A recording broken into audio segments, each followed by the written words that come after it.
All right, you are now tuned into the Rotated Views podcast. This is episode number 13, Reaching Your Goals. I'm here with Gabe, Goose, and Manny. Yep. I am Jimmylee, your host, and this episode is about reaching your goals. And if you're new, thank you for visiting us. Thank you for subscribing. If you hadn't had a chance yet, please download and subscribe. Leave a review. All the above is much appreciated. This episode, we're going to be talking about reaching your goals, goal setting for our kids, sticking to our word, achieving our goals, and understanding the process. And we wrap the episode up with quotes from Zig Ziglar and Mario Andretti. All right, so how we like to start off every episode is with a story. So I'm going to give you a brief story of something pretty special that happened about 2 weeks ago. And this was a suggestion by Manny, so we're going to go with it. This story is with about LeBron James, Mr. Strive for Greatness himself, wins his third NBA World Championship title 2 weeks ago, breaks multiple records, and against all odds defeats the team with the best regular season record in NBA history. He was emotional, he was inspiring, he was sensational to say the least. Watching history unfold itself right before your eyes is amazing. In my opinion, he confirmed his greatness and absolutely solidified his name amongst the best athletic leaders the world has ever seen. On Instagram, he shared an image of him holding the Larry O'Brien NBA Championship trophy with the following caption. So, from King James himself. They said you lost a step, wasn't explosive as it once was. The best days was in the rear view. Questioned your drive, your leadership, your commitment. You don't have killer instinct. Going back home is the worst mistake in your career. He got the coach fired. Players traded. Won't work between him and Kyrie. Him and Kev won't work. Love your teammates too much. There's no way he can deliver a championship in his hometown, etc., etc., etc. But guess what? That's none of my business, in caps lock. And he's wearing the hat frog with the sipping tea. Hashtag strive for greatness. Hashtag this one is for the land. Hashtag put some respect on my name. Ha ha ha. Yes, sir. So there you have it. That's awesome. Mr. Three Rings. Mr. Strive for Greatness. And this podcast is obviously titled Reaching Your Goals. And so Manny. Yeah. I mean, this was something that you specifically wanted to talk about. I love this topic. I love, the NBA. I love sports. So this was something that was like, yes, let's do it. Sure. I mean, what was, this was the biggest, I guess, story in sports, right? A guy gets drafted by his hometown team, stays there for a couple years. Essentially abandons ship, right? I mean, he leaves, he goes to Miami. 4 years later, wins 2 titles, did something he couldn't do in Cleveland, but did it in Miami. And then all of a sudden, 4 years later, he goes back home. And every marketing, every story was revolved around he came back to win it for Cleveland. Now, mind you, probably by the age of 12, he's probably kind of carried this burden, I guess you could call. And really, it was kind of forced upon him. So, going through high school, being the biggest high school athlete probably ever, then going into the NBA and being the next big thing behind, Kobe, Michael, and all that. He was kind of pushed into the limelight, so to speak, and given the name King James, right? I really didn't. Part of me didn't like LeBron because I didn't like the way he treated his teammates during the season. But I just found myself rooting for him at the end. I just wanted him to do it. It's a fantastic story. It's almost fake, very fairy tale-ish in a sense. Like you couldn't write it any better than that, and he accomplished the goal. So, and I went back. I was like, wow, I'm just amazed. Like he legitimate goal that everybody in the world knew about. It wasn't hidden. It wasn't like, oh, I'll do it for myself. I'll write something on a piece of paper and put it down underneath the computer. And then one day when you finally accomplish it, you can look at it and you can, cheer yourself on and congratulate yourself. No, the whole world saw it, watched it happen, and, he grew up in front of the whole world. So I mean, this was the culmination. This was it. This was the apex. So much respect to him and the journey it took to get that championship. Yeah, I mean, for me, I think of three things. So to take it back an entire year, they played the same team. Yep. Under very different circumstances, but it was the same team that they played. I believe everybody from Golden State Warriors was healthy last year. Yeah. And this year, and so Cleveland Cavaliers had a few. I think Kyrie Irving was out with a blown knee or something. Just the team wasn't there. Yeah. Both of them were. Kevin Love was out, whatever. And I remember watching this game, this series last year, and was like, this dude literally put everything on his back. Yep. Like, he was literally trying to win the game himself, right? Because he had no one to go to, really. He had a couple, younger guys that weren't experienced and were never on that platform before. Here, this guy already has 2 rings. He knows what it takes. But it was exhausting watching him. So when I watched this series unfold, I thought of that and 2 other things. Well, immediately, what I thought of while he was winning and everyone started doubting the Golden State Warriors because they're up 3-1 in this series. Mm-hmm. And all of a sudden, game after game, here it's like 3-2, it's 3-3. And now we're at the game 7, and he had it in his eyes. He had the killer instinct that they're talking about. You just saw it. And everyone, if you're rooting for the Golden State Warriors, you were like, oh man, this dude has it tonight. He's not letting this thing go. Not even tonight. He had it over the last 3 games. Like, he came back with 41 points. Next game, 41 points. Like, this dude wanted it, and it was like, dude, he's doing the same thing he did last year, but this time he has a complete package, has a complete team. And all I could think of was these Cleveland fans going crazy, and then images of 5 years ago or whenever that was, them burning his jersey. Yeah. Mm-hmm. And just throwing it in the flames and hated this dude and whatever. And here he comes with the whole city on his back away. Dude, what this guy was doing was literally like unbelievable. Watching it unfold, it was like jaw-dropping. You're like, he talk about defying the odds. Dude, I'm getting like the chills like crazy. He's like, this dude's defying odds one after another. Records were being broken. I mean, it was just unbelievable. And then he wins the championship, so they win, and he puts on that, the hug where the memorable hug that everyone will remember forever. Just because it was kind of, he got caught making this weird face, and it just looks goofy. But he was emotional. There was a lot going on, and dude, who cares? This dude, it was something that was, it was unheard of. And then so once that happened, what I thought of was the interview of him being, I think he was 17 or 18 years old, and you could tell it was the little young LeBron James coming out of high school, going into the NBA, and was contracted for this $99 million contract with Nike, signed to the Cavaliers. Like, it was wild. Mm-hmm. And in this interview, they asked him, so what do you fear most, LeBron? Like, you have literally the world in your palms. And he's like, to be honest with you, living up to the expectations everyone has for me. And then that was the third thing that flashed in my mind, seeing him hold that trophy. Like, dude, and you lived up to it. Like, you lived up to all the predictions, but here's the best part. Even better than anyone could have predicted. Mm-hmm. You didn't let no one down. I don't care what people say. Oh, he let us down when he left Cleveland, went to Miami, came back. Let's be honest. At least he left and came back with rings. Yep. It's not like he left, came back empty-handed. He came back with knowledge. He came back with wisdom. He came back with experience. He was more of a leader. He actually knew how to lead. There was a different tone in his voice when you hear him in the locker room. And people say, they call him coach now because it's like, dude, but I just think when someone has that much of a presence, I love the fact that he doesn't hold it back.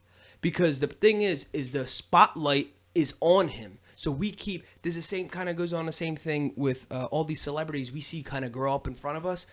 was like, dude, what if a camera was on you when you were 13, 14, 15, 16, 17, 18? Yeah. How would you act? Exactly. It's not normal. So the fact that we're putting all this judgment and pressure, but this dude comes through, I don't know. That was my thing. That me was the same thing as going back to him at 17, 18 years old and carrying all that. So there's 12, 13 years of emotion that came out in that one, that one picture.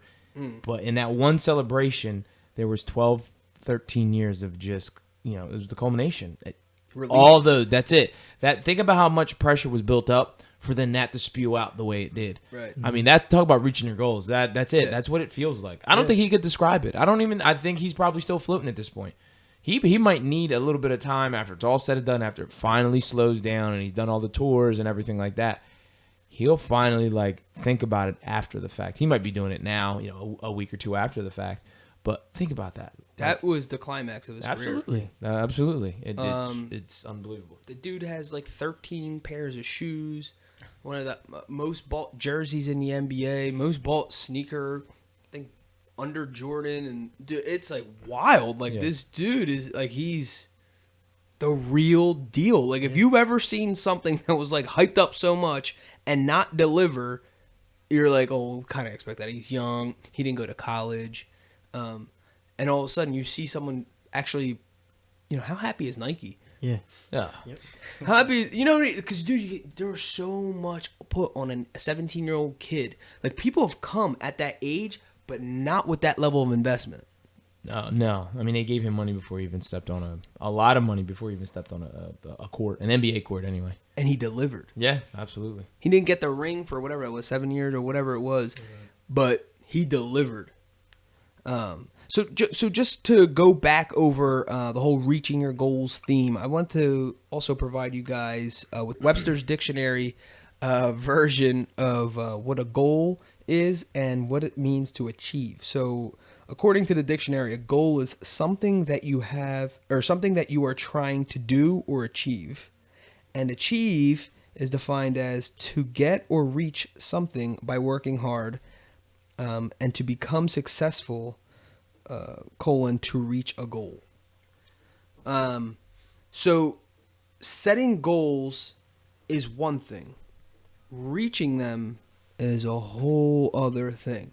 This also reminds me of when a good mentor, or not even a mentor, but a coach of mine explained being busy versus being productive, and that there's a difference. The people who are productive are the people who reach the goals. The people who are productive are the people who change lives. They change the way the earth rotates in people's minds. When you're just doing busy work, people get that confused with being productive. People get that confused with, I'm hustling, I'm doing my thing, I'm grinding it out. This goes back to what we always talk about as being an effective person. You have to be efficient and effective. That is what I'm talking about when someone is productive. It's efficient and effective. Just being busy is not going to get you to the goal. You might hit get some ground, make up some ground by just outright hustling, but at the end of the day, you have to be doing the right thing. A lot of times they say you climbed up that ladder just to realize it was up against the wrong wall. Mm-hmm. You have to know what your goal is and be focused on what it actually is, because that's how you're, I guess, to be most efficient is to plan that out and actually, do it to the most, like I said, the most efficient or the most effective way that you can possibly do it. Right. And in order to do that, you have to know where you are today. Exactly. You have to know where you are today. Otherwise, setting that goal, and how do you know when you're gonna? How do you know how you can actually reach it if you're nowhere near whatever it takes to attain that goal? So LeBron James realized that being with Cleveland and basically being the spokesperson for the team and the drive and the captain and the leader, him alone, he couldn't figure out what the recipe was. Mm-hmm. He had all the ingredients. He just couldn't put them all together. There was something that was missing, or that he was putting in with wrong timing. I don't know what it was, but he had to step back, go to another team, find a recipe, understand the process better, gain some experience, knowledge, wisdom, whatever it was, and came back. He put in 7 years with one team, got nothing. Put in, 3 or 4 years with another team and got 2 rings. Yeah. And then came back. His first year took him to the championship, right? Second year he gets a ring. Well, I guess that goes with the whole get out of your comfort zone too, because him staying in his hometown and all that stuff too was like, yeah, like you said, something had to change in order to get better. And I guess him having to go to a totally different team was that getting out of your comfort zone, being in a totally different city and getting new, like I said, new experiences from different people that you don't always are able to interact with. Absolutely. And I love the fact that the level of maturity that takes to leave somewhere, to understand that you have. He gave an effort. It wasn't like he was there for 2 years, 3 years, and he's like, dude, I can't. He said, I want to learn how to win, and we're not winning, and there's something that there's missing. He bluntly said that when he left, and this is what I was saying. He effectively and efficiently did it. In half the time, came back with 2 rings. In half the time of his entire NBA career, came back, and in a quarter of that time, gets another ring. Yeah. He's literally getting better before our own eyes. Like, he's literally getting better with his old team. Like, if you just look at his career, and people were mad because LeBron James basically made his own path in the NBA and switched it up, and they're mad because they said Jordan never left the Chicago Bulls. Jordan never. But the problem with that is he never wanted to be ever compared to Jordan. People themselves compared him naturally to Jordan because they witnessed how great this kid was. I just love that he rewrote history, though. I love that he's not doing what Jordan did. I love that. I honestly believe he's going to get, if not 6, 7 rings by the time he's done. They said by the end of his career, he still has 7 more Jordan years. So he has 7 more years to get 4 rings. That's pretty hard. But once you hit that consecutive thing, he did it over there. Got 2 rings, whatever it was. Oh, it was because it was a half a season. You guys remember that? That's when he got the first ring, LeBron. It was a half a season. Oh, it was like a short, strike. yeah, It was season. he had half a season. That's why they won. Then the following year he did it again. It was like, no, this guy, come on, let's go. And he's doing everything totally different. That's why I love. Then maybe 20 years down the road, maybe another kid will come and they'll compare him to, he's the new LeBron, blah, blah, blah. Why would you want someone else's story? He has to have his own story. I think he's doing it different. I think he's doing it, it could possibly be better. And I also don't like the comparison.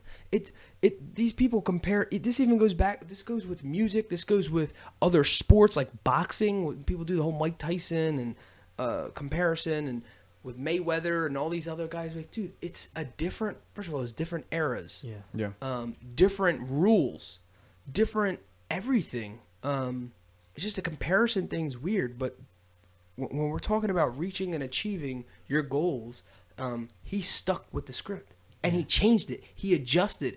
They said Tiger Woods has changed his swing over 100 times in his career. Yeah. Changed the way he swings. Tiger Woods. At one point, arguably the best golfer in the world. And he was continually changing his swing. Anyway, so talking about reaching your goals. So let's jump into the next segment. So in your life, what was your greatest accomplishment outside of being a parent, and why? What was, like the feeling or the emotion that, might carry with that?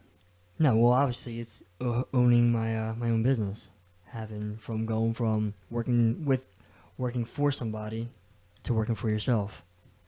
Like as a kid, cutting hair in a basement, garage or whatever it was, to actually working in a barbershop was one goal. Yeah. Working for someone, and then switching it up and owning my own business to have my own with employees behind me.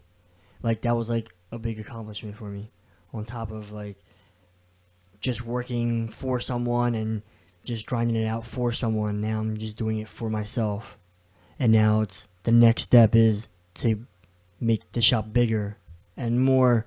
And like those are other goals that after I just completed this one. Those are goals that go after, and they just keep coming and coming. And then there's micro goals in between you want to accomplish.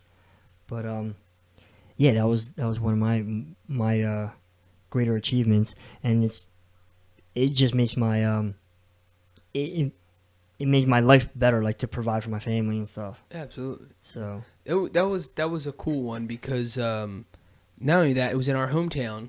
yeah, It was at the barbershop we used to go to when we were kids. yeah. So there was, it was like kind of, it was a layered achievement almost. So when it actually happened, there was so many different complexities, so many different moving parts. For that to actually happen and manifest is just like, how in the world? You can't make this stuff up. No. This is like, I mean, to open up a shop was a goal, but to open up a shop at something that had more meaning, that was like an authentic barbershop for our almost 100 years. Yeah, in right? our town. Yep. Yeah, in our own town where we grew up. I mean, it's unbelievable. Yeah. Yeah, that's one of my favorite goals for watching someone else and watching that unfold. I mean, it's unreal. For me, it was last year, writing my book and producing my spoken word album. That was something for the first time in my life that I physically saw life unfold itself almost in slow motion. I literally set a goal, and I've set goals before and hit my goals and stuff like that, but this one was way different. This one was all on me. When it came to time investment, money investment, putting the whole thing together, coordinating the right proper people. I knew nothing about either industry, and to put it together and actually have that belief that if I put in enough hard work and effective effort, that this can actually unfold. This can actually happen, because it didn't matter how. I just knew why. Mm-hmm. And that's all I kept in front of me, why I was doing this, why I wanted to. I dedicated both projects to my father, who passed away in 2012 from pancreatic cancer, who's my role model. And so having that, I had told him one time that I'm gonna write my own book. So that's where that whole thing came from. And it was titled The Motivation Files. And then the spoken word album came out. It was almost like impregnated, I guess, from the book idea. I wasn't even going to do the album. The album came out of being so motivated about writing this book, and then the book changed because of the album. So it was just like, man, these things it was like they're working with each other, and it made for one heck of a year.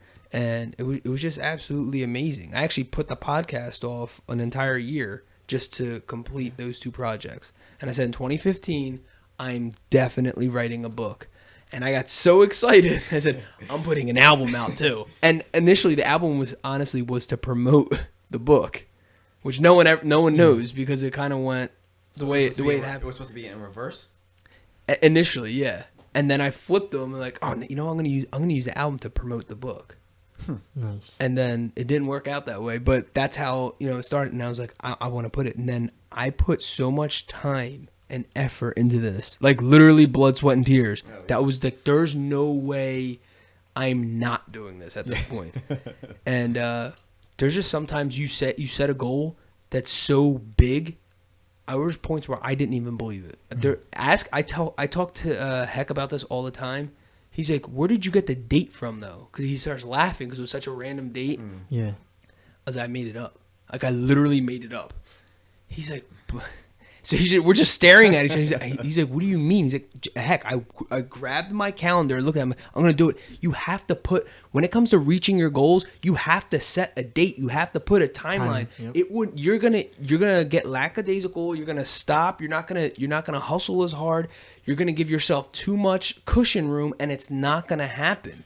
And the universe loves speed. So when you act on something, there's all the law of attraction coming into. So when you act on a thought or when you act on an idea immediately, fast, as soon as you start thinking about something, like grab the laptop, start doing your research, figure it out, put a timeline down, write an outline, start talking to people, contact the proper individuals. If I told you guys the budget that I put everything together with and on, and the experience that I had with both prior to doing this, you would laugh, because it's basically nothing. Yeah. Literally nothing. So when the possibility is the reason why I'm so happy and proud of it. Plus, I was able to dedicate it to my dad. This is the reason why, because to me, he made something out of nothing, and that was the point of doing it on a no budget, on a no experience. I said, if I can do this, I have no experience in recording albums. Yeah. I have no experience in writing a book. I never put a book together where everything had to be cohesively making sense, and then both projects basically complemented each other. It was titled The Motivation Files, Motivation to Master Your Day. And it was basically kind of little pictures into my life on how and why I guess I think the way I think and what motivates me. And a lot of the book is really cool because you get a really close insight of who my dad was and then how I viewed my dad anyway. So that was when I said to myself, if I can accomplish this was beyond like if you asked me before that, to me it was like getting my college degree or something like that, maybe buying my house. But this was totally different. And I had projects all in between that, but I put meaning behind it. So I had my why. I had dates on both of them, and actually accomplishing them borderline scared me because I didn't know what I was doing. But I figured it out. I did it. And to me, as just being a man, I stuck with what I said I was doing. And I did it. And I did it within 2015. And so I said, if I can have one of these before my 10-year anniversary, and I always talk about the 10-year anniversary. 10-year anniversary is in 2006 when I got introduced to the personal development industry. Mm-hmm. And they said within 10 years, you would basically become, if you study every day on a subject matter, you basically become an expert on the. So I said I wanted to do something to prove that I had some form of knowledge in this area. And here we are. Hopefully I'll have 3, maybe 4 projects under my belt within that 10-year time frame. When did you know you achieved it? Was it when it was complete? Was it a week after? Like, when did you know you would achieve the goal? Like, was it a feeling? Yeah. It was the release day, or like the night before, or whatever it was. Because even my book, the file got corrupted the day it was supposed to release. So I woke up. It was like 4:00 in the morning. I was in my office for 3 hours, trying to recover this file my book that got corrupted.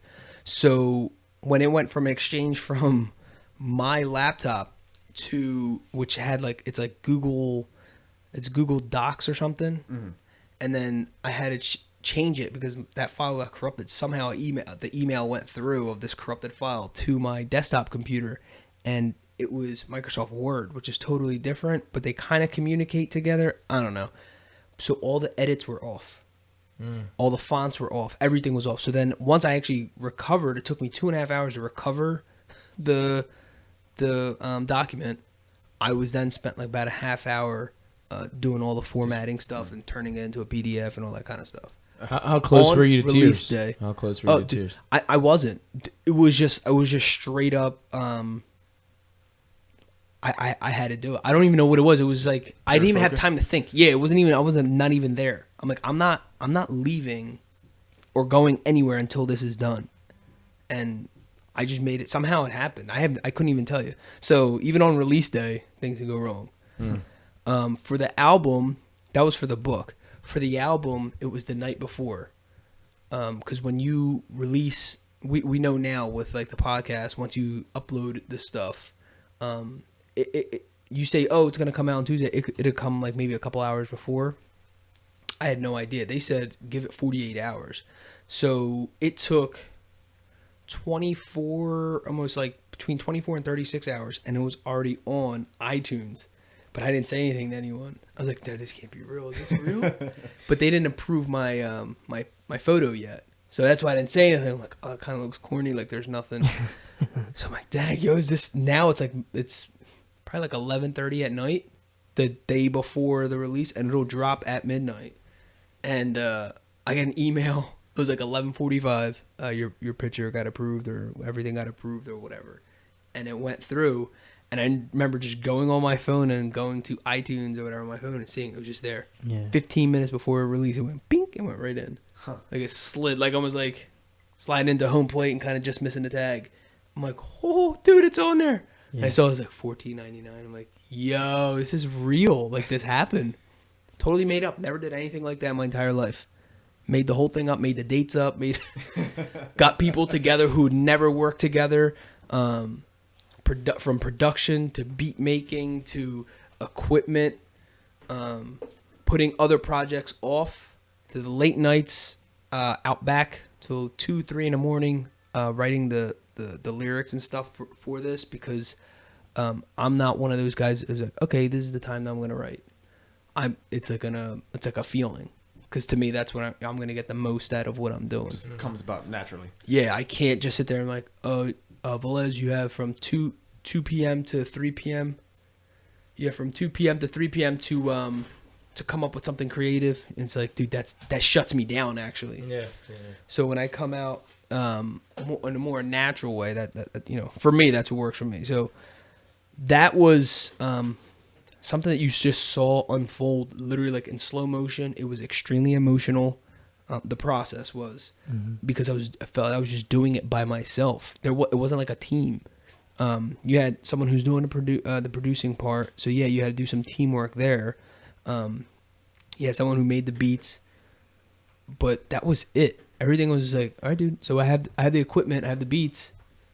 Now produce something. You know what I'm saying? Like It's like this empty, almost quiet thought that comes to your mind, like, dude, it's literally up to me right now. Like, I have to make this happen. I said I was going to make it happen. I have to make it happen.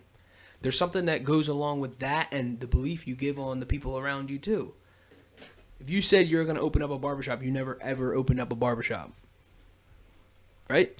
Yeah. If I said I'm going to write a book this year and it just didn't happen, to be honest with you guys wouldn't even say anything. You're just like, oh, yeah. Or you might ask, like, what happened to the book or whatever, but you guys just let it go.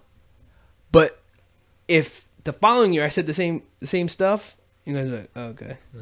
Right. The following year, you were like, dude, just stop talking about it. Seriously? Yeah. Because now you guys would be judging me in a totally different way. Credibility. Yeah. So then the fact that I said, yeah, I'm going to write a book. Yeah, I'm going to put an album together. Boom, boom, boom. I'm putting off a couple other projects, and we're going for it. And it happened. And that whole time I maintained the blog. Yeah.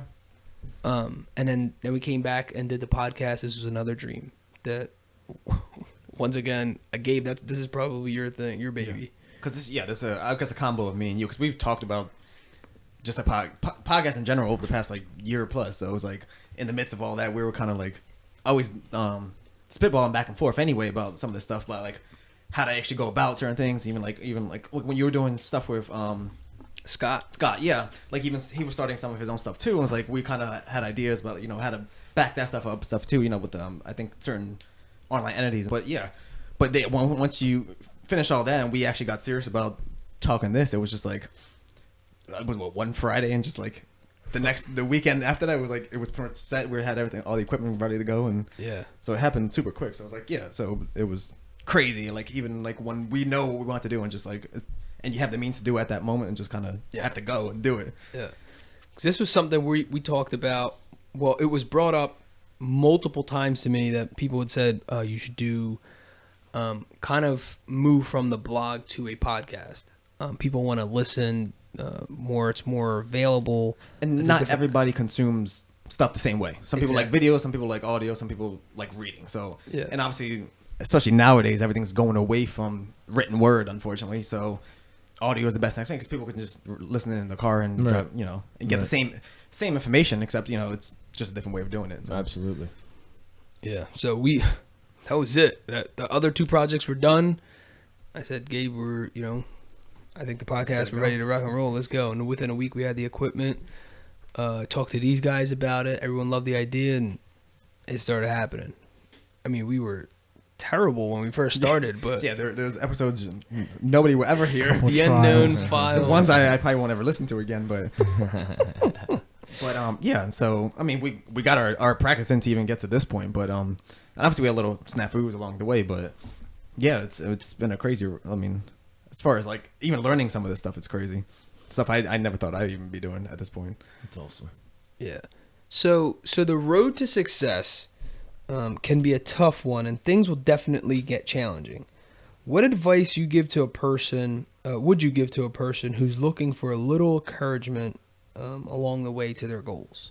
I guess surround yourself by people supporting you, because Yeah. I mean that like I always said before, is like you by yourself could always get like you get lost in what you're doing. Like you say, you're always super focused and all this stuff, but always sharing your experiences, like what you're doing with obviously the people closest to you, like they'll always encourage you and keep you kind of going, it kind of gives you something to strive for, because you want to do good by what you're saying. Like you said, you want to keep your word, so you want to prove to other people that you are going to do what you're set out to do. Absolutely. For me, I always talk about this, but this is what works for me, and I can only talk about my own experience, is why. Always remember why you started and how basic that sounds. Sometimes we need to keep things basic. We got to keep things simple. We complicate things with all this other opinions and technology and make things more difficult on ourselves than what they actually have to be. Keep it simple. Why did you start this? Why did you start going to school? Why did you start dreaming about opening up your own business? Why did you start this relationship? Why did you start building this house? If you just go back to your why, to me, that will give you your fuel. Mm-hmm. That's going to give you enough. It might just be staring at your little baby boy, your little baby girl right in the eyes. That's it. That's all you need. Boom, you're fired up again, and you're about to go make it rip. But I don't know, if you know your why, that's everything. Forget how. We get real twisted up in the whole how thing, and it can be very discouraging. The reason why you don't want to know, I'm going to tell you something. This is what happened with me with the album and the book. I literally didn't know how. When I started writing down the how, and I got to do this, I overwhelmed myself. And I'm sitting there writing down the how for something I never did before. So literally, how would I know? Yeah. I just kept I took a little step to attaining that goal every single day. That's all I did. That's the difference maker was I remembered why I was doing it, and I took a little baby step towards achieving that goal every day, because it changed. The one route I thought I was going, and who I thought was gonna do help me with the beats and all that stuff, didn't ever happen. So that totally changed. But who cares about the how? I knew why I was doing it, so the fact that it still happened is really the goal, right? Yeah. Yeah. I say why is your equals fuel. Yeah, if somebody was looking for encouragement, for me, I would tell them look within. If you're looking for an outside source to fuel you, I guess you're looking in the wrong spot. Similar to what Jim says, find your why, but look from within. You're gonna go through these trials and tribulations through the process. Look within, because if you're looking for outside sources, and maybe it might work, but that's more of a superficial energy. If you can find it from within, that's going to fuel your project, your goals, or whatever you're looking for. Find it in you first, and then look for little things to keep you moving. But the only way to get you going is looking from within and finding out, are you really going to do it? Because you're testing your own mettle at that point. Well, you and your wife put a lot of work into your house, and I mean, we're creeping past a year or so, or a year plus, or whatever it was. I mean, what do you guys attribute your tenacity, your persistence, and the consistency of accomplishing a set goal that is a longer term goal, that it took a much longer time? I don't know if that's what you guys have planned, or if that's just a goal that takes that long. No, it was supposed to only be like a summer project, and here we are a full year later. Patience is the biggest thing. Like you talked about, it was little steps. We took a big swing, And, we hit the ball pretty hard and we got it moving. But then it started to slow down. The hill wasn't as steep anymore. It was like slow, gradual steps. And then it went, it got to the winter and it was like an uphill battle.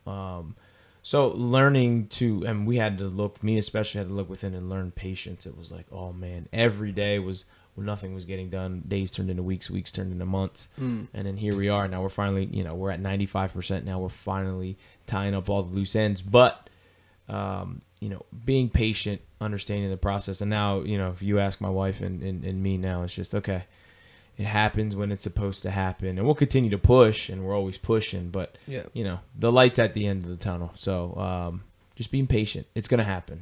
That's from within. I'm looking at it's going to happen. That's all I keep telling myself. It's going to happen. So it's okay to dream bigger.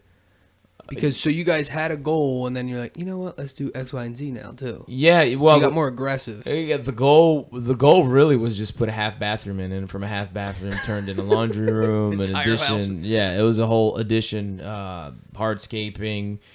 I mean, we had to, the contractor essentially rebuilt the whole house, and it was what was a very small budget turned into a much larger budget, and we didn't know how. We knew why we were doing it, but we didn't know how we were going to get there. And we figured it out. Yeah. And we made it happen. But until you're in that situation, man, you don't know. So we just continue to push forward. That was it.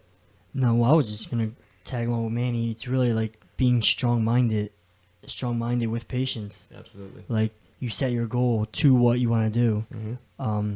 Some people they want to share their goals or whatever and gets knocked down by other people, and then they feel like the little person like, maybe I shouldn't do this, maybe not. Yeah. But it's all within you. And then they tried to do something, and it, like Manny said, it takes a lot longer. They're expected to accomplish something in 6 months, and it turns into 12.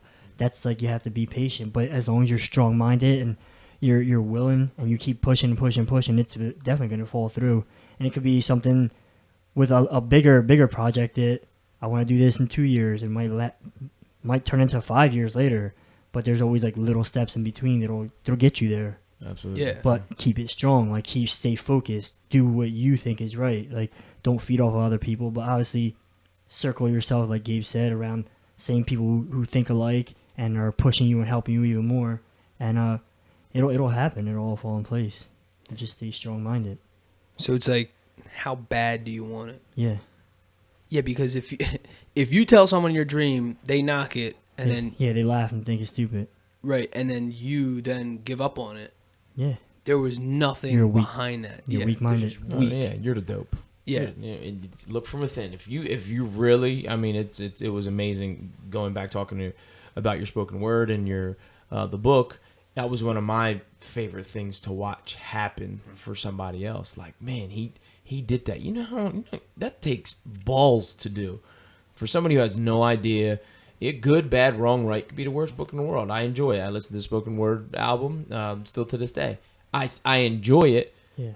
And I think more so is just me knowing him personally was, damn, the struggle to get there.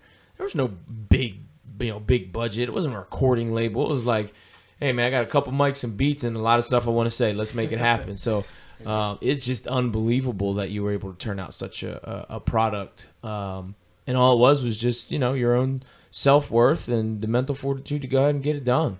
So, I mean, it's much kudos. Yeah, and going back to that, talking about being, like what Goose was saying and what Manny's saying, being strong-minded or whatever, there was a lot of negativity that came with doing something that was different, doing something that wasn't in my natural realm. There's a lot of question marks being thrown around or whatever, but I already knew, like I said, why and how bad I wanted it. That's all that matters. Yeah. That's the only thing that should matter. Obviously, my partner, my wife, was 100% supportive. And whatever. She knew, and so that was really the only conversation I really had. Not even that I asked her. I was just telling her this is what I want to do. Yeah. And she's just supportive in that sense. So she went for it, and she knew that I was going to be up late night. And basically, I was in my backyard writing on a yellow legal pad. Half the time I was texting in the notes section of my iPhone, and that's the technology we Yeah. And that was it. It was just the heart to, pull it through. But it's like what you guys are saying, you have to be strong-minded with that kind of stuff. All right, so dad life segment. Do you set goals for your kids? Is there a reward at the end of the tunnel? For example, potty training, completing a grade level, or sports, or anything. I know for us, we're potty training James at this moment. There's no actual goal. I mean, the goal is obviously to complete the training, so he can successfully use the bathroom without the diaper thing or whatever. But he's too young at this point to set a specific goal for that. But I mean, that's just my experience. He's only 2. You guys have older kids. You set any goals for them, or you get them in that mindset that they have to accomplish something, or is that just kind of too early for that? We're getting there. 7 is getting there. Yeah. They start to understand things a little more.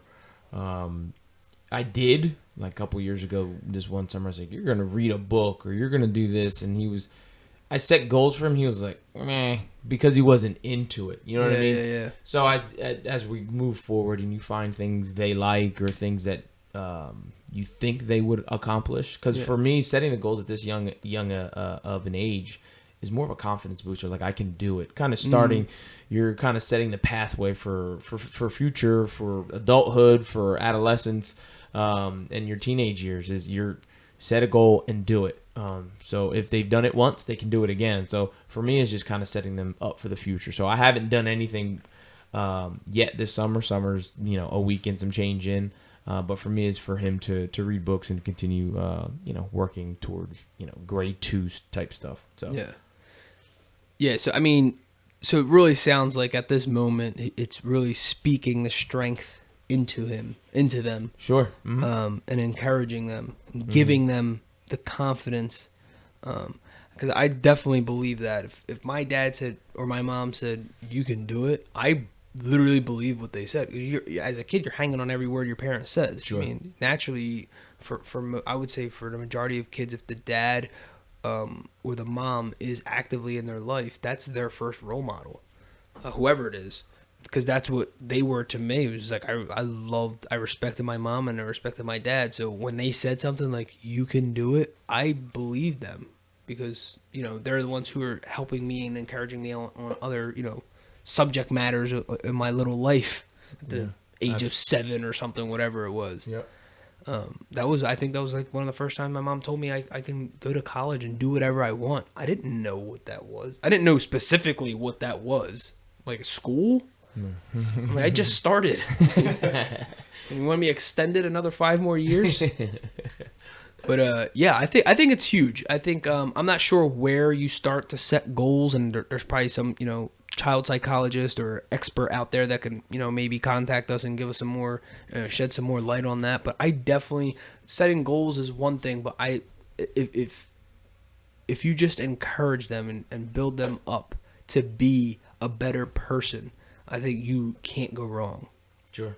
Remember that we are raising the future, and it's up to us in a sense whether we want a strong future or a weak one. Yeah. We want to develop leaders or a bunch of followers. So that starts in the household. Mm-hmm. These little kids at one day may lead a nation. And that sounds like very strong when you say that. They could be, the next astronaut. They could be the next, whatever they want. Yeah.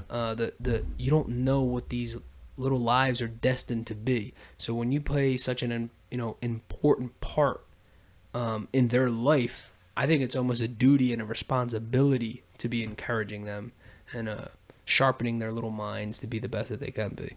Sure. All right, so that wraps up this episode of the Rotated Views podcast. We like to end every episode with 2 quotes, and these 2 quotes are coming from Mario Andretti and Zig Ziglar. So the first one's from Mario Andretti. Desire is the key to motivation, but it's determination and commitment to an unrelenting pursuit of your goal, a commitment to excellence that will enable you to attain the success you seek. That's a pretty powerful statement. Yeah. And then the following one is by Zig Ziglar. What you get by achieving your goals is not as important as what you become by achieving your goals. Wow. Yeah, that was almost like you want to drop the mic on that bad boy. Thank you, Zig Ziglar, one of the godfathers, in my opinion, of personal development industry. So, that wraps up this episode. In this episode, we discuss goal setting for our kids, sticking to our word, achieving our goals, and understanding the process. And we wrapped it up with 2 of those quotes I just read off by Mario Andretti and Zig Ziglar. Awesome. Guys, thanks again for joining us. The Rotated Views podcast was produced for self-development purposes. Huge shout out to our sponsors. This episode is brought to you by the Blessed Lifestyle brand. That is BL3SSED.com. Also sponsored by The Motivation Files Unleashed. This motivational mixtape will be your fuel for success. Available on all platforms. Guys, don't forget to visit the website, JimmyLeeVelez.com. Follow us on Facebook and Instagram at Rotated Views. If you have any inquiries or questions, email us at info@JimmyLeeVelez.com. On behalf of myself and the rest of the crew, we wish you massive success. Stay blessed.